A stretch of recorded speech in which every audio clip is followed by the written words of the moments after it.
Hello, good evening. Tonight on The Probe, we take a look at the 29 years of the governing NPP's existence. Of course, not the entire 29 years, just the highlights of the journey of the property-owning Democrats, some call the centre-right. For a party which is on a mission for stable democracy, good governance and prosperity are some of the core ideologies. We probe the achievements in these areas tonight.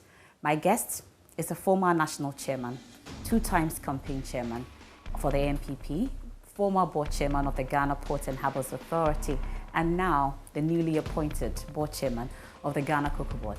Welcome, Mr. Peter McManu, to tonight's edition of The Probe, live on the JoyNews channel, Joy Prime, DSTV, we are on 421, GoTV is 144. On radio, we are live on Joy 99.7 FM. Of course, we are back on air after that critical maintenance work. Thanks so much for choosing us always. We're also live on Love 99.5 FM and a dozen affiliates across the 16 regions of this country. On social media, we're on YouTube, Facebook, Twitter. You can tweet at us with the hashtag The Probe. Also at my handle, MFRPower1. Hit Mr. Manu with your questions. He tells me he's capable of taking it too. Welcome once again to The Probe. We're right back after this break. Please stay with us. Welcome back and thanks so much for your company here on The Probe. Tonight, I've already told you my guest is the former national chairman of the NPP, Mr. Peter McManu, as the party celebrates 29 years of existence. Welcome to The Probe and thank you so much for your company. Thank you. I hope you're doing well. I'm doing good. Well, so 29 years. Let's start off from the party. A number of issues. I'm surprised at the number of questions people have sent to you directly on a number of things they would want answers to. First off, though, in deeds and in works, 29 years of the NPP, what would you say it looks like? I think that you must look at where we are, where we started from, what we've gone through, where we are now, and the future. 29 years ago, Ghana was under a military dictatorship. We couldn't have been here to be speaking to ourselves, to the larger public, because there was no freedom of speech. The advent of military dictatorship brought in its wake suppression of human rights abuses, intimidation, harassment, all manner of things. As for political parties, the NPP, etc., we were banned completely. So we are grateful that both internal pressure and external support had to force the then military junta to abandon their politics and give way to multi-party democracy. So from where we were coming from when on 28th of April, 1992, a referendum was held for the people of Ghana whether we should go multi-party democracy, and it was overwhelmingly endorsed that we should go into a multi-party democracy. Then the New Patriotic Party was formed, and we were licensed by the Electoral Commission in July 27th, 1992, which is 29 years, a few weeks ago, So we came to we came into being, into existence on 27th of July, 1992, and general elections were held in November, December 1992. Look at the span of time. How many months to organize when you have been abandoned, you have been slapped with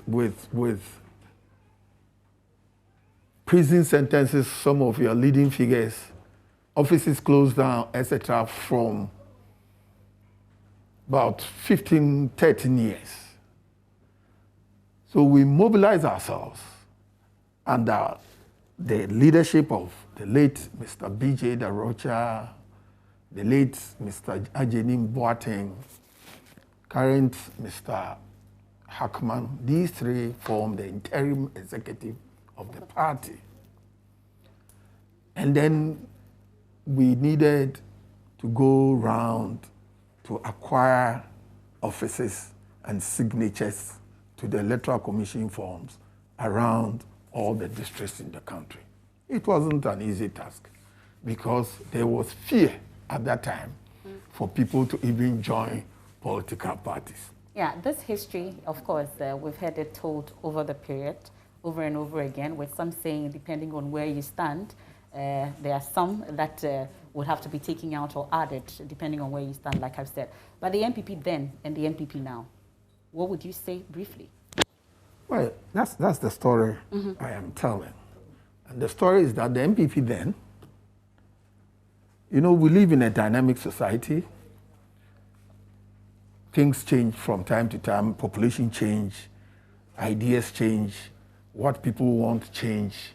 And then as a political party, you must adapt to changes that come your way. I think so far, NPP has done well. We came into being with ideas, particularly center-right ideas of freedom of speech, freedom of enterprise. You know, hitherto, at that time, people's goods, shops, businesses were confiscated. So there was not even the freedom of business. We believe in the private sector and strongly believe that there must be freedom of enterprise.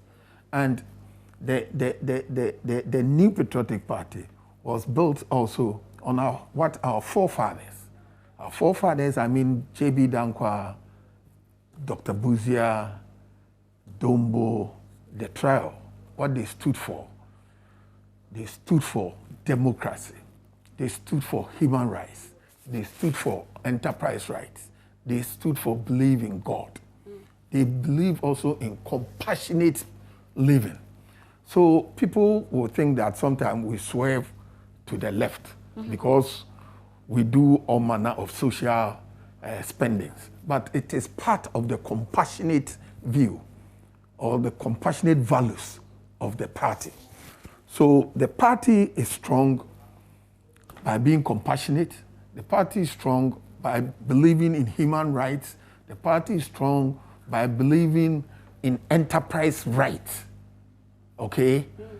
And this is what is powering us from 92 to date. Okay, so there are many who say that you've talked about what you believe and the party then, the party now. I take one word out of it, one phrase I should say, freedom of speech, for instance, that you've talked about. That's not the only thing that people think that your party has swayed from. It's not just socialist interventions that people say you've swayed from. Freedom of speech. Your party has been described as very intolerant. You are averse to criticism, especially in governments, for instance. What would you say to them? I cannot understand how a party in government led by Nana Addo Dankwa Akufo-Addo, the man who brought freedom of speech to its peak in this country, would turn his back against the same thing he has fought for over the years. And was it this year, early this year, in Africa, in terms of freedom of speech, Ghana plays third. So why are people saying all manner of things? Some would say that's what endeared us, or those who voted for him, that's what endeared them to him. But it appears that the Akufo-Addo then and the Akufo-Addo now, that's not what it is. You can't criticize freely, especially even for the media. If you speak up openly against the government, it appears that there's a subtle boycott of a sort. From where we started the discourse, I told you we were not even allowed to speak. That is when Professor Dubois, also belonging to the NPP fraternity, broke the culture of silence. It's the NPP that broke the culture of silence in this country. Where were the other people? And President Akufo-Addo, when he was Attorney General, led the bill that gave freedom to the mass media and media at large.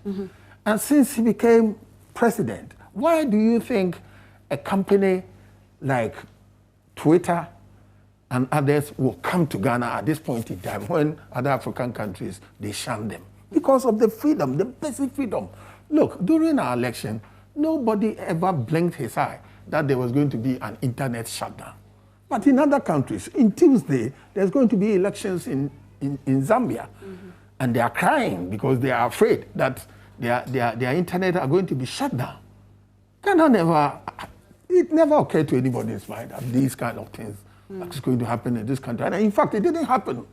So on what grounds do they make that allegations? So, Mr. McMenu, you're saying that you're not aware of the fact that there are cases where media houses have been boycotted because of openly criticizing the government. There are those who say that we are getting back gradually to the days of a culture of silence under President Agyapong. I think they are doing politics with it. They think that by so doing they can court sympathy of voters. That's the way I see it. It's competition. So the way they are able to drum some propaganda, half-truths, untruths, to get votes, that's what they are doing. Okay. But the reality on the ground does not support what you are saying. So I don't know where they are getting those sentiments from. It's never true. Okay. Akufo-Addo is not like that. Well, we have questions that we'll get into, but briefly, there's a committee that was set up by your party after election 2020, because these are issues also that we'll be getting into. I would first want to get a quick update on that committee, what they found, because you were the campaign chairman for the election 2020. That committee was put together to take a look at your performance in the last election. Do we know what they've come up with? First of all, I think you must understand that a political party, like any organization, must evaluate itself at the end of the year. You are in business here, Joy FM, and at the end of every year, you must do an annual general meeting to assess your performance, where you are, and the way forward. So every 4 years after an election, you have to do an assessment. And this is not the first time NPP is doing an assessment. As I sit here, I have chaired one of the assessments before, in 2004. So it's not new to... So it's not because the party performed... No. In 2004, we won first round, President Kufuor won, but I chaired a committee to assess our performance, look at the good ones that we should continue. Are your supporters happy with your performance in the last election? I can tell you on record that if you look at where we started from 1992 to date, we are the best party, and will continue to be the best party in this country. And this is your best performance in the election? It's not our best. I wouldn't say it's our best performance, but we are the best party. We are the best party. Even under this, we won first round. So what did they find? What did the committee find? The committee's work is being digested. They just completed. So I won't be able to throw out the details. But certainly, the party will make use of it after the digesting, so that we can still be the party of now and the future. A number of electoral cases we are still following up on, still on election 2020. At least Asin North, we just concluded, the court ruled, but we are told that the Asin North MP, at least, my colleague Joseph Opoku-Gakpo spoke to him in Parliament before they went on recess. He insists that he is the MP for Asin North. There's a stay of execution. What say you about the situation? I think the gentleman is being misled by his party. So he should be very careful. He should be very, very careful. The history of similar incident is there for him to understand. Our own, may his soul rest in peace, Adamusa Kande, went through the same route, was jailed, and later when he was released, he died. He is being misled by his party because a court of competent jurisdiction has given an order that you must vacate your seat in Parliament, that the Electoral Commission must conduct fresh elections. If they have gone for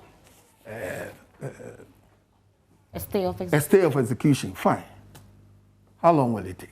But I'm saying that his party is misleading him because I can tell you that when he came to contest the election, the NDC in the constituency, some of them even boycotted because they knew that he had a Canadian citizenship. Okay, so they are misleading him. Eventually, he will regret because the law is supreme and we live under the rule of law in this country. Okay, but what about the status of the other cases? I know that there were other cases we are pursuing, Techiman South, for instance. What's the status of it? Oh, for now, The courts are on vacation. So many of the cases have been adjourned to October. But it looks very good for us. It looks very good. Very good. Oh, sure. It looks very good. Techima South, for example, we've been to court several times in Wenchi High Court. In the first instance, the NDC moved a motion for the Electoral Commission to bring the C1, which is the collation sheet, and the pink sheets. The Electoral Commission brought them. Then later they tried to move another motion, changing their order for the C1, which is the collation sheet, that the collation was not done properly. So from there was no collation, now they moved to the collation was not done properly. But the court rejected that because that was not in their pleadings. And it was rejected, and then they brought another motion that they want signature experts to examine the EC pink sheet and collation sheet. That one too, the EC opposed that, and the court upheld what the EC did. So there's a lot of court processes going on in various. If you go to Tamale, the Savelugu NDC MP, he has been charged with possessing firearms without authority. That is criminal. That is criminal. And if you know, in Savelugu, one person was shot and she died. Okay? That one, NDC is not mentioning it, but they will mention Techima South, as if it's only in Techima South that somebody died. So their MP has been charged criminally for holding firearms without authorization. Equally, the results are also being challenged. He won the elections with 92 votes, and we are challenging that. We are also challenging Pusiga, where the NDC won with 62 votes, and there were as many as 1,663 rejected ballots. That is unacceptable. Well, so there are a lot of, So these are the cases. Jomoro too is there, Okay. where he has been ordered by the court in Sekendi to produce the renunciation certificate. And he's tossing himself up and down trying to buy time. So by October, we'll see. Well, let's get into the questions. We'll take as many questions as possible, then we can get Mr. Manu to give us answers to. We'll stay on WhatsApp. We'll start off from WhatsApp. Osei says, what sort of characteristics is the party looking for in its next leader post-Akufo-Addo? That's Osei's question. Ifya says, unlike the NDC, it appears the NPP protects some members because of their status. Is the NPP afraid of Kennedy Agyapong? Does he have something on the party or the president such that he can't be called to order? Livingston is asking, how does the party feel about losing the vote for a Speaker of Parliament when together with the former MP you had the majority? Was the party ever able to fish out the MP who betrayed the NPP? Livingston is asking. Nana Poku says, has the NPP neglected the Ashanti region? There are those who have said the party has not delivered to the people in the Ashanti region compared to the votes they gave the party. That's Nana Poku. We have Kofi. Kofi's question says, between Dr. Bawumia and Alan Chemanting, does he have a favorite? And who among the two does he think can lead the party to win the next election for the NPP? So that's the first batch of questions there. I don't know which one to start from, but maybe let's start with Livingston's question. He says, how does the party feel about losing the vote for a Speaker of Parliament when together with the former MP you had the majority? Has the party ever been able to fish out the NPP MP or the MP who betrayed the party? If you followed what went on the day of the election of the Speaker, you realize that NPP was gracefully accepted Bagbin to be the Speaker to avoid prolonged violence and conflict in the House. Because when you go to any election, counting of votes, the various people who contested, the votes are first separated for the individuals. So in this case, it's Professor Okoye and Bagbin. So the votes should be separated for them. Then it is counted for each. If you ask any member of parliament, be he NPP or NDC, how many votes Bagbin got, he won't be able to tell you. Because after Professor Okoye's votes were counted, and he got 135, was it 136? Or 135, 136. One of them was spoiled, and one voted against him. Okay. The next step is to count the votes of Abang Babing. In the same way, one vote got spoiled and one voted against him. You do not know how many votes would have gotten spoiled in Abang Babing's lot. But that was not counted because the MP for Tema West grabbed them and tried to run away with it. So to curtail matters, and in the interest of peace and unity of the country, NPP succumbed that, okay, you take it. So no NPP MP voted for in favor, you're saying? Is that what you're saying? That because the questioner is asking if we're able to fish out the NPP MP who betrayed your party. You wouldn't know until we could have counted everything from the other side. Okay. No, you wouldn't know. Okay. You wouldn't know. And I can tell you that on his side, perhaps, and it is likely to be true, that there would have been some spoiled ballots in the same way as Professor Okoye had one spoiled ballot. Okay. Because in that spoiled ballot, the person voted for both candidates. He voted for both candidates. Okay. But in Abang Babing's lot, nobody had the opportunity to count, examine and count the ballot papers, whether they were rejected or spoiled ballots within it. Okay. All right. So we'll stay in Parliament because there was a question from Ifia asking that unlike the NDC, it appears the NPP is protecting some members because of their status. Is the NPP afraid of Kennedy Agyapong? Does he have anything on the party such that he can't be called to order? NPP is a political party. People join at their own free will. But once you join, you come under the constitution of the party. Okay? And the constitution of the party has various headings: discipline, membership, etc. And the rules are such that if anybody commits an offense, there must be a report to the disciplinary committee or the executive committee at whichever level or the hierarchy. I have not heard anybody reporting Kennedy Agyapong at any level to any disciplinary committee. So until that is done, the party by itself cannot call him to order, in spite of all the things that... What are the things? Say the things. So for instance, first off, Goliath has a message here. He's been in the news recently for threatening a journalist. We didn't hear anything from the party. What journalist? What journalist is that? Okay, so I'm sure that you have not heard. Oh, you tell me. Mr. Agyapong threatened my colleague, Erasto Cesaredonko, asking that he should be beaten mercilessly for his report at Ijua. Oh, come on. You don't twist facts. Twist facts? Yes. Because I watched Erasmus Asare on TV when he was being questioned by the committee. And he admitted that the hashtag, what's the name of it?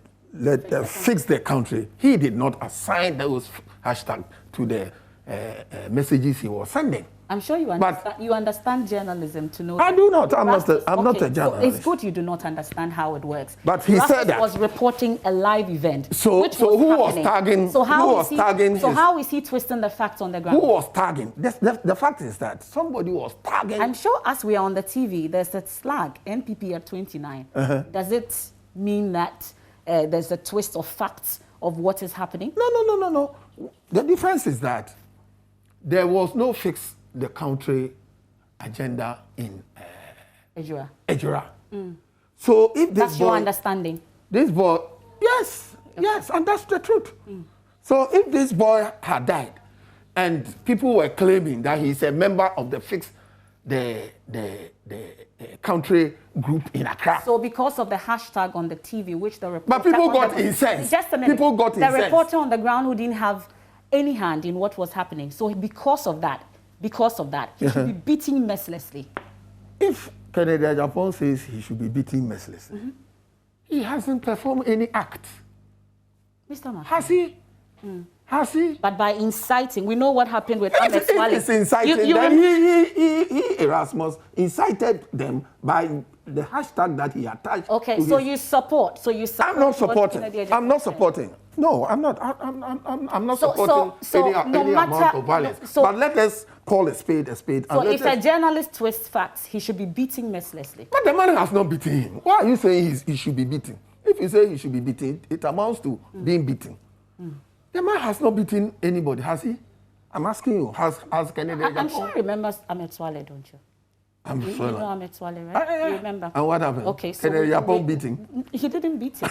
But under similar circumstances, we're not to put it directly that that's what happened. But later on, he died. And we still haven't found his killers. And so if the same MP at some point in time mentions that my colleague, Erasmus Asare Donko, because he thinks twisted the facts, must be beaten mercilessly, you say that there's nothing wrong with this, Mr. Manu. I am saying that if the man says he should be beaten, he hasn't beaten. Has he? Okay. Has he?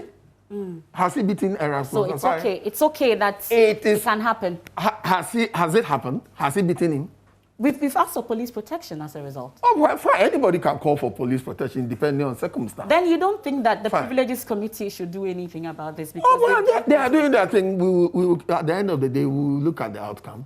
We'll look at the... But don't come and put this on NPP that because Kennedy Agyapong says he will beat somebody, when in fact he hasn't beaten anybody. All the things that we say from our mouth without doing it, you will call it a threat. Okay. Fine. But is the threat real? That's the question. Is it real? Okay, so now it's about the threat being real. Yes. Okay. Yes. And where and circumstances where he said that. So some people are loud. They will issue threats. That's why we have the word empty threats. Some threats are just empty. Okay. Yeah. So for Kennedy Agyapong's case, for instance, you say that the threat is just empty. Oh, he hasn't put a finger on anybody. Maybe that's why he says other things and gets away with it. What other things has he said? Okay. What other things? Tell me. What other things? Okay. Oh, no. Okay. Well, there are other questions also that we can get into. Yes. Nana Poku is asking, has the NPP neglected the Ashanti region? There are those who have said the party has not delivered to the people in the region compared to the votes they've given your party. NPP can never turn its back on Ashanti region. Okay. It's never true. It's also a propaganda by our opponents to get our base. Ashanti is the base of the party, which is acknowledged.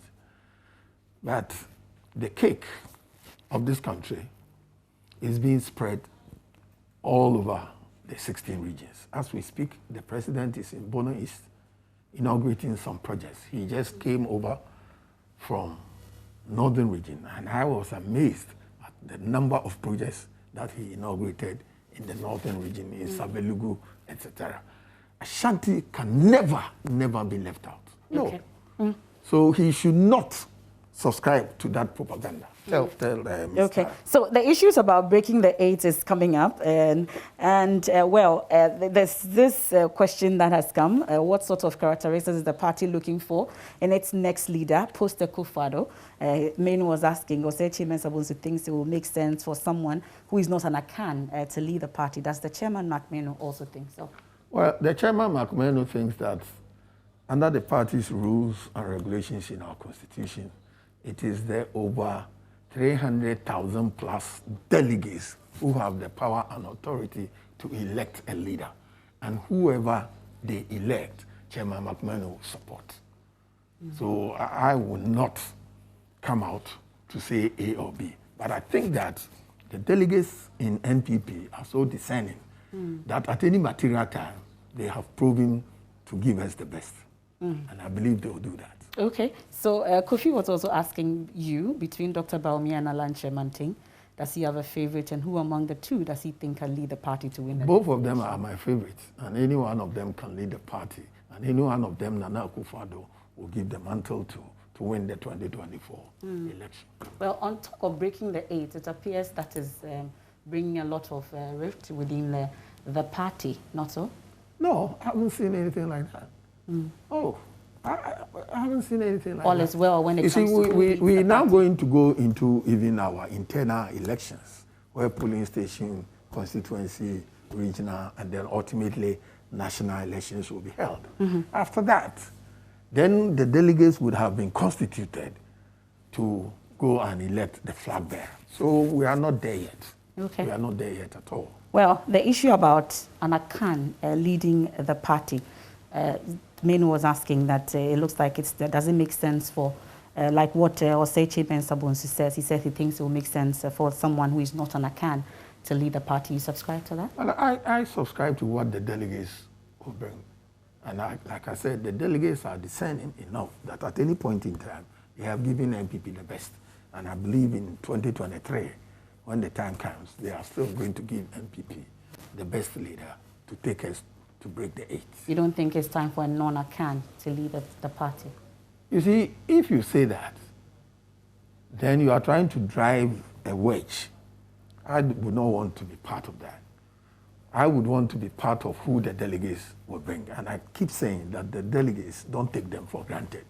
As may his soul rest in peace, my good friend Sir John would say, fear delegates. So you don't take them for granted. Yeah. Well, but earlier, I'm sure that this issue about Kennedy Agyapong coming up, you know, it raised a lot of issues. But let's get into questions, because I'm glad that you mentioned that you don't know how it works in terms of what we do, how we report, how we go on the ground. And I see that since it came up, a lot of wait just a minute. Since it came up, I'm sure that this narrative is being driven by your party's communication. We've seen that on social media as well, where you all say that we subscribe Kaka's death to because he's a Fix the Country campaigner. You know, we have a program called JNI, Just After the News. It's an interactive, it's a social media interactive show. I'm happy you you just started that. You just started that program. We didn't just start that program. It's not quite long. Mr. McMahon, I know you watch JoyNews a lot, and you should know JoyNews Interactive. You should know that. I know you watch JoyNews a lot. So you know JNI, which has been on this channel since 2013. And that day, after that incident, we have JNI on, and Mapitso Sibidi hosts that show. And you know it, Mr. McMahon. You don't have to fall for that narrative that is being driven by your party's communication. And it was trending under the hashtag Fix the Country. So that is how slacks are rating. It's not because it was being linked to Kaka's death. So don't fall for that, Mr. McMahon. I know you have a mind of your own. I watched the interview of the committee and the response from Erasmus. Because they all did not understand it. It was Erasmus himself who said because they all did not understand it. He was reporting from this site, and he was not aware that the tag has been added to it. So Kaka's death was trending on Twitter under the hashtag Fix the Country. So that is what JNI was doing that day. So don't fall for it. I'm happy they are all watching you now, and that they will get to understand. That show is JoyNews Interactive, and Kaka's death was trending under the hashtag Fix the Country. I hope we solve that situation or that news. But the man was questioned by the commission. The commission. What's the name of the constituency? Erasmus was questioning about Erasmus. Yes. And then he said, well, he was at... So as I'm sitting with you now, as we are talking now, someone is slagging. Maybe we should give you that education. Someone is slagging. What you see there is what we call the slag. No. Okay? We call it the slag. I'm sitting here. I have no control over that. But why is it that Erasmus did not give that answer when he was facing the committee? Because the answer he gave. The answer he gave was that he's not a producer and not slagging. That's what he said. So he said slagging. He was at the site in what's the place, and that he couldn't have known. You just don't want to understand because you are falling for that narrative. No. If you are on the ground, I'm relying on the answer that he gave to the commission. That's fine. He gave that answer to the commission. that he was not aware that the hashtag has been added to the answers or the news and stories he was posting. Okay. He said that. Okay, that's fine. He said that. That's fine. You just want to fall for that narrative. And so what he said, I shouldn't fall for but it. I'm sure you watch JNI. You watch Joy News Interactive, which has been on since 2013. So you know. So let's go into the next batch of questions at this point, because there are a number of them. There's one on Facebook. Joseph says, why is the NPP majority in Parliament so committed to protecting its own who misbehave instead of ensuring national interest? Why can't the party allow justice to prevail when an MP like Kennedy Agyapong breaches his privileges and advocates for assault on journalists? Joseph is asking. We have this one from Delali. Says, there are those who think the NPP has contributed to the levels of corruption in the country. How do you respond? Mr. McMinu, Delali is asking. Patricia says, what's your assessment of the current leadership of your party, NPP? Lucy says, breaking the 8, what will it take the party to be the first to rule beyond 8 years since the inception of the Fourth Republic? Latif says, what is Mr. McManu's view about the quality of work by MPs and also the crop of MPs representing his side in Parliament? Are they up to the task? Does he think there can be an alternative way to improve quality without protecting MPs? Another batch of questions. Many thanks for your questions. Keep them coming in. Let's get answers quickly from Mr. McMinu, then we can squeeze in more of your questions. So we have one from Lucy. Breaking the 8, what will it take for the party to be the first to rule beyond 8 years since the inception of the Fourth Republic? The party must remain and continue to remain attractive to voters. And I think so far, the party is in government, and the policies and programs of the government would also be part of how we can break the 8. The party must show unity at all times, particularly going into internal elections and then election of presidential candidates, which is also a major ingredient that will make the party attractive to the electorate. So all in all, the performance of the government vis-a-vis our promises from the manifesto, both 2016 and then the 2020 continuity, would also enable the party to be appealing, to be attractive to voters. And I think we are on the right direction in all this. I believe that when it gets to the internal election component and we successfully elect our various leaders from polling station to constituencies and remain united and go on to elect our flag bearer in a united fashion, then the party will be the envy and the party will be attractive to the voters. That aside, we are doing very well. You are? Even under COVID, the performance of this government is huge because we were at 7 to 8% growth of GDP, and the COVID hit us. This is a global pandemic, and the richest countries in the world all suffered. But within the last few months, the IMF has predicted that Ghana is rebounding to 4+%, which other countries are unable. In fact, only yesterday, I had a visitor from Sierra Leone, and he was amazed and was praising us like, hey, Ghana, you are doing well. Really? Manu. Yes, from Sierra Leone, I'm telling you. But we are told that you should fix the country. At least you saw the numbers that poured out onto the streets. But you just sat here and said people say we are not allowing media and people to be free. But look at the demonstration. I have gone on demonstration for voters register. And one of our colleagues has his eyes broken. Later he died. People suffered beatings, Gabi, Oche, Dakon, and others. Did anybody suffer any kind of beatings in this demonstration? And you still say Akufo-Addo has done A, B, C. When others were in power, look at the way they treated demonstrators and compare that to Fix the Country demonstration a few days ago. There's a huge difference.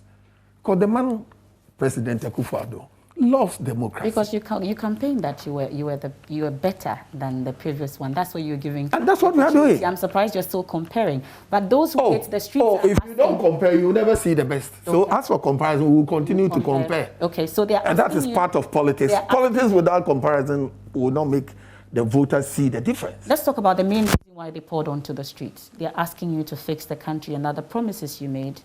It doesn't appear that that's what is happening.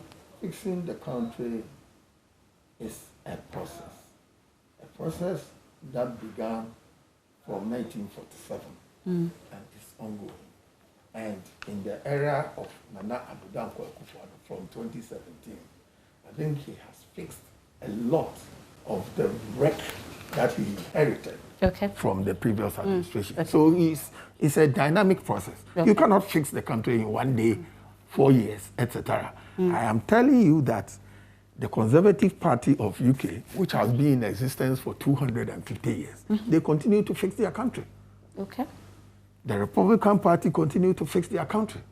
So it's an ongoing, because we live in a dynamic world. And human beings, if they say they want a pen and they get a pen, fine, they would want another form of. So on the scale of 0 to 10, or 1 to 10, 1 being the lowest and 10 being the highest, how much have you fixed? How much have you been able to fix the country since you took over the country? I would not want to award marks to myself, but I would rather want us to look at what we promised to do and what we have done. And if you look along that... So the marks based on what you promised and what you have done? Oh, I think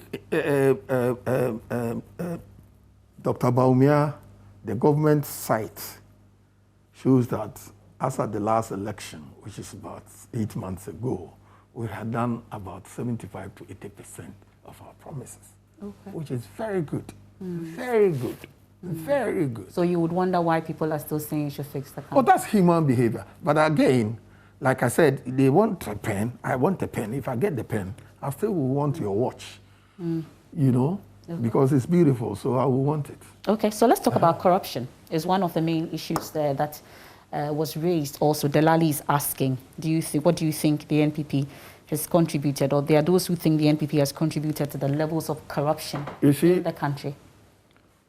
You see, corruption, when there's too much human contact in transactions, that is where corruption rears its ugly head. Since NPP came to power in 2017, we have brought in so many digital forms of transactions such that human interferences is slowed down to avoid as many corruption as possible. Now, to acquire a passport, you don't necessarily have to walk and pay money and do this. All those things are done online, and it minimizes corruption. So I think if anybody tags NPP as corruption, you see, there are several ways of looking at corruption. The individual who goes to an office for a service and he is asked to pay some money before the service is delivered, that is corruption. Some people look at corruption only in terms of politicians. But I think that the way we should make life easier for citizens of this country, it has done better in foiling what people normally use human interaction for corrupt practices. And we must be applauded for that. In terms of how much you've dealt with corruption as a government, because there are those who say NPP is very corrupt. That's why I'm saying that if you say NPP is corrupt, what specifically are they referring to? Okay. Because what they say is that people are not being punished enough when it comes to corruption. There were cases, and then we saw what happened, at least no punishment, and people were cleared. And so it raises concerns when it comes to your ability to deal with corruption as a government, as a party. MFA, if you go to court and the court does not rule against you that ABC has been found against you, then what do you expect the president to do? He is a man who believes in the rule of law and constitutionalism. So has anybody been found guilty by any law courts and the president has shielded him? Okay, so we saw what happened with Mr. Martin Amidu, for instance, leading to his resignation, amongst others. You're confident in the new special prosecutor? Very well. Okay. Very well. Amidu resigned on his own violation. And I'm sure you read some of the things he put out. What did he put out? In terms of the interferences and the issues about corruption? I haven't seen any interferences because they were all bogus. They were? Bogus. You see, that has been the man's nature. Because you heard about the mother serpent of corruption, amongst others? The mother? Serpent of corruption. Oh, bogus. Bogus. Bogus. Where is the mother serpent? Where is the evidence? He is a lawyer and has been a former attorney general before. So you should know better that the courts are there to do this, do justice, and then the rule of law must prevail. We live in constitutionalism, and nobody, we won't go back to 1992, 29 years ago, when anybody can sit in his office and get soldiers to go and round people up because they are corrupt without any evidence. Okay. We will not go back to that era. Okay, so we will not. So we will not allow people to say things that are not true.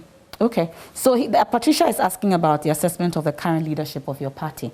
We'll take that quickly. And then... Well, if you have a leadership of a party that takes the party to elections and you win first round, what will you say to the leadership? Perfect. You have a hung parliament. You have a hung parliament under this leadership.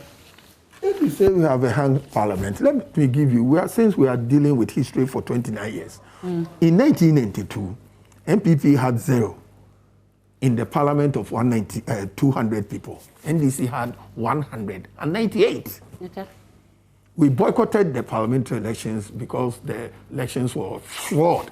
And we went ahead and wrote the stolen verdict, which cataloged a number of fraudulent practices, from register to whatever.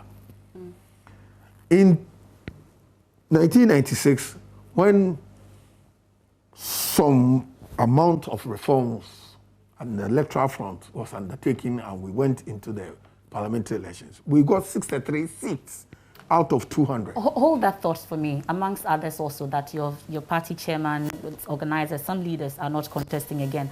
We'll take that briefly, but I need to call for a quick break. When we return, we'll wrap up on that.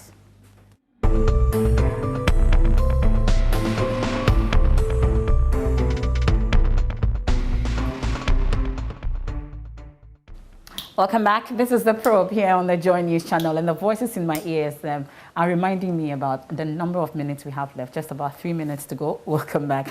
Mr. Peter McMenu, the NPP at 29, the good, the bad, and the ugly. So maybe we can land on the leadership. I was asking about, we've heard about the party chairman, Freddie Blay not running again, Samir Uku, organizer, not going again. I think John Boydu is still in the race. But what crop of leaders are you looking forward to help you break the 8? You see, NPP is a party that has a sound training machinery. And people who go out of the system are able to give back to the system whatever knowledge. So knowledge acquisition and knowledge bank is one of the major assets of the party. So Freddie Blay, Samir Uku may go, but the knowledge... Are they the only two that are not going? As far as I know, these are the two who have come out as at now. Are they being good guests? They know when to leave? Well, it could be, but that's their personal point of view. If you had your way. Well, you see, they want to go to other sectors of life. It shouldn't be politics throughout. I did my term as chairman of the National Party. And you know, in NPP, unlike some other parties, I think from Mr. B.J. Darocha's time in 1992, the chairmanship has always been one term. People voluntarily do not seek re-election. So even with me, when it got to my time, I also decided to follow that precedent, not to seek re-election. So you never know. But I'm saying these people have taken us to elections, and we have won first round victory presidential, 51 point something percent. And we have won 137 seats in parliament. Yeah. Remember, in 2012, we had 122 seats in parliament. In 2016, these same people took us from 122 to 169. Okay. That's perfect. Good. So in wrapping up, I know you don't like games, but I'll play a quick game with you in 30 seconds. I'll give you a name, then you tell me the status of a person in the party. So we'll start with Nyaho Tamaklo. What's his status in the NPP? He has no status. He's not an NPP member? No status. No status. Reku Brobe? No status. Sami Krab? No status. Olafoko? No status. Okay, that's how we wrap up tonight's edition of The Probe, the NPP at 29, the good, the bad, and the ugly. Mr. Peter McMenu, thank you so much for joining us. NPP will continue to shine and will continue to break the 8 come 2024. Okay, we'll see about that. Thank you so much for your company tonight. On behalf of the entire team, we say thank you so much for your company. A Walk with Jesus is up next on for the radio audience on Joy 99.7 FM. I am MFR Paul. Let's do it again another Sunday.